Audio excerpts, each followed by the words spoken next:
এ তুমি কি করলে?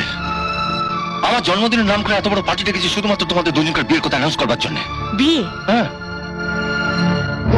এই বিশ্বাসঘাতকটাকে? আপনার পক্ষে চিৎকার করে যেটা বলা সম্ভব সেটা তো আর আমার পক্ষে সম্ভব নয়। তাই আপনার ভালোর জন্য আমি চুপি চুপি আপনাকে জানিয়ে দিচ্ছি আপনার সঙ্গে আমার কোনো সম্পর্ক নেই। আপনি তো জানতেন অলোকের সঙ্গে মিনতির বিয়ে হবে, কেন মানতে গেছিলেন বিয়ে? একটা মেয়ে হয় আরেকটা মেয়ে সর্বনাশ করতে আপনার বিবেকে বাধা? ঠিক বলেছেন, আপনি ঠিক বলেছেন স্যার। সত্যি করে বলুন তো, আমাকে অন্যের হাতে তুলে দিতে আপনার একটুকু কষ্ট হবে না? কষ্ট? আমার কষ্ট হবে কেন? সেই দীঘা থেকে ফেরার পর থেকে দেখছি আপনি ছলচাতুরি করে অলোককে আমার থেকে দূরে সরাতে চাইছেন। এখানে তুমি ভুল করছো রূপালী। আমি অলোককে তোমার কাছ থেকে দূরে সরিয়ে দিতে চাইনি, আমি চেয়েছিলাম তোমাকে অলোকের কাছ থেকে দূরে সরিয়ে দিতে। আপনার কথা ঠিক আমি বুঝতে পারছি না স্যার। তুমি বুদ্ধিমতী মেয়ে বলে আমার বিশ্বাস ছিল, ভেবেছিলাম তোমাকে কিছু বোঝাতে হবে না, তুমি নিজেই সব বুঝে নেবে। কিন্তু বুঝলে না বলে অলোককে কাজের নামে বাইরে পাঠিয়ে তোমাকে ডেকে পাঠালাম। আমার অফিসে এত মেয়ে থাকা সত্ত্বেও আমি তোমাকে বেছে আমার ঘরে আমার চোখের সামনে এনে বসালাম। ভেবেছিলাম আমার চোখের সামনে থেকে তুমি আমার চোখের ভাষা বুঝতে পারবে, আমি তোমাকে নিয়ে ঘর বাঁধার স্বপ্ন দেখছি। ভেবেছিলাম তুমি আমাকে ছুটে এসে বলবে, স্যার এই কাঁচের পার্টিশনটা ভেঙে ফেলা যায় না। পার্টিশন না ভেঙে তুমি আমার বুকটা ভেঙে চুরমার করে দিলে, আর আমাকে বাধ্য করলে ব্যথা বলতে কয়েক মাসের জন্য কলকাতার বাইরে পালিয়ে যেতে। মিনতির 14 বছরের ভালোবাসা যে মাত্র 3 মাসের মধ্যে অস্বীকার করে, তুমি তাকে বিশ্বাস করলে। অথচ আমি কত আশা নিয়ে, আমি কোম্পানির মালিক, তাই আমার বুক ফাটলেও মুখ ফুটে মনের কথাটা বলতে পারিনি। আমার বিশ্বাস ছিল মেয়েরা পুরুষের মন বুঝতে পারে, আর সেই আশা নিয়ে আমি বসেছিলাম কবে তুমি আমাকে তোমার নিজের করে কাছে টেনে নেবে। অবশ্য এখন এসব কথা বলে তোমাকে কোনো লাভ নেই, কারণ শুনেছি তুমি খুব শীঘ্রই অলোককে বিয়ে করছো। না স্যার, বিয়ে করার হলে তো কবেই আমি অলোককে বিয়ে করে ফেলতাম। ও তো রোজই একবার করে বিয়ের কথা বলে। দেখো রূপালী, তোমাকে ভালো লাগে বলেই কখনো বলবো না যে অলোককে ছেড়ে তুমি আমাকে বিয়ে করো। কি যে বলেন স্যার, কোথায় অলোক আর কোথায় আপনি? আমি আজই অলোককে বলবো। কি বলবে না বলবে সেটা তোমার ব্যাপার। আমি আজই আবার কলকাতা বাইরে যাব, ফিরে এসে যদি দেখি তুমি আমার কথা ভাবছো, তাহলে না হয় একটা ভালো দিনক্ষণ দেখে। আপনি নিশ্চিন্তে যান স্যার, ফিরে এসে দেখবেন অলোকের সঙ্গে আমার আর কোনো সম্পর্ক থাকবে না। আজ অফিস থেকে বেরোবার সময় একবার ডাকুন না। রূপালী, আরে কি হলো? ওদিকে যাচ্ছ কোথায়? তুমি তো জানো আমার গাড়ি থাকে এইদিকে। তোমার গাড়ি ওদিকে আর আমার বাড়ি হাওড়ায়। আমি বাড়ি যাচ্ছি। রাহুলের পার্টিতে যাবে না? রাহুলের পার্টিতে কেন? তোমার সঙ্গে আমি আর কোথাও যাব না। কেন? আমি ভেবে দেখলাম ছোটবেলা থেকে মেলামেশা করার পরও তুমি যখন মিনতিকে ছাড়তে পেরেছো, আমায় তো তুমি যখন তখন ছেড়ে দেবে। কোথায় মিনু আর কোথায় তুমি? তোমার সঙ্গে কোনো গিয়েমের তুলনা হয়? ওকে নিয়ে কোনো পার্টিতে যাওয়া যায়? কাল রাত্রে কি ঝড় উঠেছিল, চেপেছিলে? ঝড়? কই না তো। সে কি প্রচন্ড ঝড়। চলো বাংলায় গিয়ে সব গুছিয়ে নিতে হবে, কাল সকালে আমরা কলকাতা ফিরে যাব। কালই? কলকাতা ফিরে গিয়ে অফিসে একটা পার্টি দেবো। কিসের পার্টি? পরশু আমার জন্মদিন, সেদিন অফিসে ছুটি, তাই ভাবছি পার্টিটা অফিসেই দেবো। সেদিনই সকলের সামনে জানিয়ে দেবো তোমার আমার সম্পর্কটা কি। You are so sweet. আমার যে কি মজা লাগছে।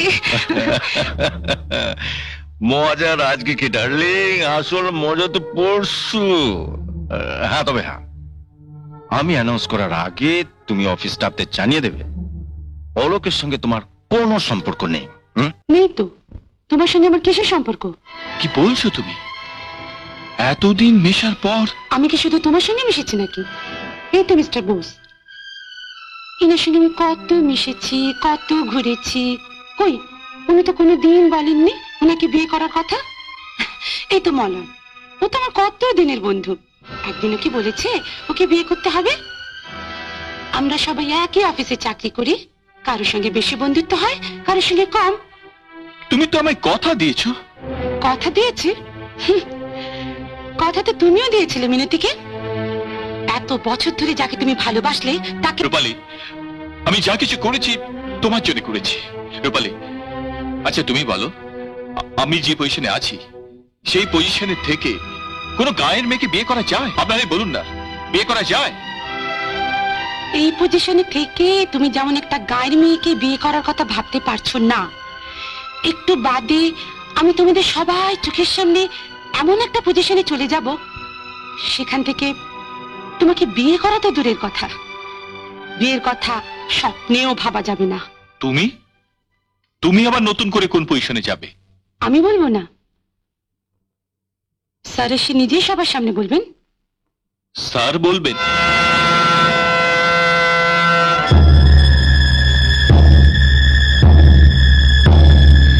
স্যার, আমি সবার সামনে চিৎকার করে বলে দিয়েছি স্যার, অলোকের সঙ্গে আমার আর কোনো রকম সম্পর্ক নেই। আপনার পক্ষে চিৎকার করে যেটা বলা সম্ভব সেটা তো আর আমার পক্ষে সম্ভব নয়। তাই আপনার ভালোর জন্য আমি চুপি চুপি আপনাকে জানিয়ে দিচ্ছি, আপনার সঙ্গে আমার কোনো সম্পর্ক নেই। আপনার সঙ্গে আমার কোনো সম্পর্ক নেই? না, আছে আছে, যেটা আগে ছিল। আমি কোম্পানির মালিক, আপনি আমার বেতনভোগ কর্মচারী। কিন্তু আপনি যে বলেছিলেন আমি বিয়ে করবেন। বিয়ে? আপনার মতো একটা মেয়েকে বিয়ে? জঙ্গল দিয়ে যেতে গিয়ে মিনতির পায়ে একটা কাঁটা বিঁধেছিল। সেখানে না ছিল কোনো ডাক্তার, না ছিল কোনো যন্ত্রপাতি। তাই বাধ্য হয়ে কাঁটা গাছ থেকে আরেকটা কাঁটা তুলে নিতে হয়েছিল, মিনতির পায়ে বিঁধে যাওয়া কাঁটাটা তুলে নিতে। তার মানে আমি? Shut up! আপনি তো জানতেন অলোকের সঙ্গে মিনতির বিয়ে হবে, কেন মানতে গেছিলেন এই বিয়ে? একটা মেয়ে হয়ে আরেকটা মেয়ে সর্বনাশ করতে আপনার বিবেকে বাধা না? ঠিক বলেছেন, আপনি ঠিক বলেছেন স্যার। ওর জন্য আমি মিনতিকে।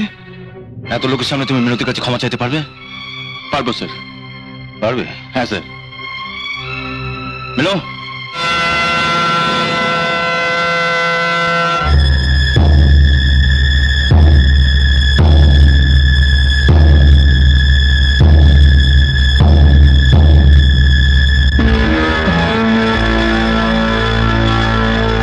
যাও, তোমার কাছে আমি কি বলে যে ক্ষমা চাইবো,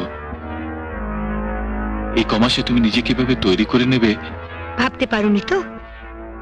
আমিও ভাবতে পারিনি যে আমার এই হাত কাপড় কাচতে পারে, বাসন মাজতে পারে, কয়লা ভাঙতে পারে, চড় মারতে পারে।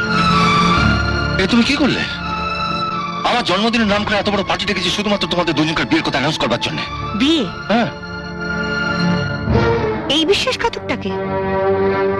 তুমি তো একেই বিয়ে করতে চেয়েছিলে, এর জন্যই তো বছরের পর বছর শিবের মাথায় জল ঢেলেছিলে। ভুল করেছিলাম, আপনাকে জেতাতে গিয়ে আমি নিজের কাছে হেরে যেতে পারবো না। মিনু, আমি চাই তুমি সুখী হও, যা হবার তা তো হয়ে গেছে। তুমি তুমি অলোকের কাছে ক্ষমা চেয়ে নাও। ক্ষমা? কেন, কি অপরাধ করেছি আমি যে এর কাছে ক্ষমা চাইবো? ক্ষমা যদি চাইতেই হয়, ক্ষমা আমি আপনার কাছে চাইবো। আমি আপনাকে নানা রকম ভাবে কত অপমান করেছি। মিনু, কি করছো মিনু? ছেলে মানুষ করে না। ছেলে মানুষে আমি করছি না, ছেলে মানুষে আপনি করছেন।